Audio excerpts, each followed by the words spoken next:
একদম তাজা তাজা দেশি কই মাছ রান্নাও করেছি একটু ভিন্নভাবে। দেখেন তো কালারটা কতটা লোভনীয় হয়েছে। দেখতে যতটা লোভনীয়, খেতে তার থেকেও বেশি অতুলনীয়। তাহলে চলুন আর দেরি না করে ঝটপট রেসিপিটা দেখে নেই। তো প্রথমে মাছটাকে কেটে ভালো করে ধুয়ে নেওয়া হয়েছে। আমি সব সময় মাছ ধোয়ার ক্ষেত্রে গরম জলটা ব্যবহার করি, তাতে খুব দ্রুত মাছ ধোয়া হয়ে যায়। এখন মাছটাকে মেখে নিব হলুদ আর লবণ দিয়ে। কার কার কাছে কই মাছ ভালো লাগে? আমার কাছে তো ভীষণ ভালো লাগে। এই আরও দেশি কই হলে তো কথাই নেই। প্রতিটা মাছের গায়ে হলুদ আর লবণ ভালোভাবে মেখে নিয়েছি। এখন চলে আসলাম চুলার কাছে, কড়াইতে তেল গরম দিয়ে এরপরে এখন মাছগুলোকে ভেজে নিব। তবে যেহেতু একদম তাজা তাজা মাছ, বেশি কড়া করে ভাজবো না, হালকা করে মাছটাকে জাস্ট তেলের মধ্যে উল্টিয়ে পাল্টিয়ে নিব। এইদিকে আমি একটা মশলা রেডি করে নিব। এই দেখেন, এখানে আছে কয়েক কোয়া রসুন, সরিষা আর শুকনা মরিচ, সবগুলোকে একসাথে পাটায় বেটে নেব। আর এইদিকে আমার মাছগুলো ভাজা হয়ে গিয়েছে।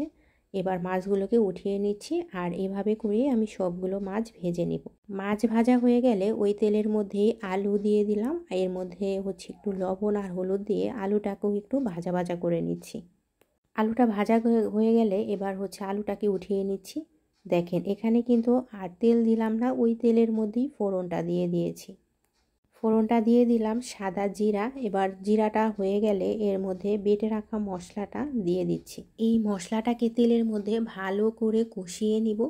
যতক্ষণ পর্যন্ত এর কাঁচা ঘ্রাণটা না যায় ততক্ষণ পর্যন্ত এটাকে কষাবো। যখন মশলা থেকে তেলটা ছেড়ে ছেড়ে দিবে তখন এর মধ্যে আমি এখানে 2টো টমেটো একদম কুচি কুচি করে দিয়ে নিয়েছি।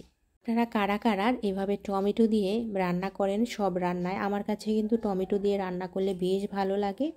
এবার একটু হলুদ আর লবণ দিয়ে দিলাম পরিমাণ মতো, আর একটুখানি মরিচের গুঁড়া। যেহেতু আগেও মরিচ ব্যবহার করেছি, যেহেতু মরিচের গুঁড়াটা একটু অল্প পরিমাণে ব্যবহার করলাম। এবার একটুখানি জল দিয়ে ভালো করে আরও কষিয়ে নিব। দেখেন বাটা মশলার কারণে তরকারির কালারটাই অন্যরকম হয়েছে। এখন ভাজা আলু দিয়ে আলুটাকেও এই মশলার সাথে কষিয়ে নিব। যে কোনো রান্নার ক্ষেত্রে কষানোটা যদি ভালো হয় তাহলে আপনার রান্নার কালার এবং রান্নার স্বাদ দুইটাই ভালো আসবে। দেখেন কষানো খুব ভালোভাবে। যখন তেলটা ছেড়ে ছেড়ে আসবে তখন এর মধ্যে পরিমাণ মতো জল দিয়ে দিলাম। মানে আমি যতটুকু ঝোল রাখবো সেই অনুযায়ী জলটা দিয়ে দিয়েছি। এখন ঢাকনা দিয়ে কিছুক্ষণ ফুটিয়ে নিব। এর পর্যায়ে মাছগুলোকে দিয়ে দিচ্ছি। এবার সব মাছগুলো দেওয়ার পরে ঢাকনা দিয়ে আবার ঢেকে প্রায় 10 চুলার জালটাকে লোতে রেখে, তাতে কি হবে, মাছটা একদম সফট হয়ে যাবে। কিছুক্ষণ পরে ঢাকনাটা উঠানোর পরে আমি মাছগুলোকে একটু উল্টিয়ে পাল্টিয়ে দিচ্ছি যাতে মাছগুলোর ভিতরে সব মশলাগুলো ঢোকে।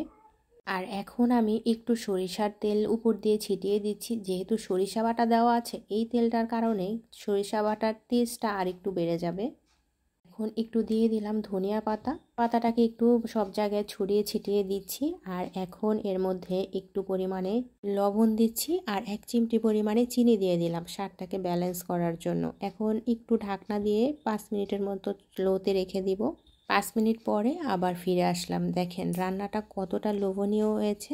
তো কেমন লাগলো রান্নাটা অবশ্যই কমেন্টে জানাবেন। আজকে এই পর্যন্তই, সবাই ভালো থাকবেন।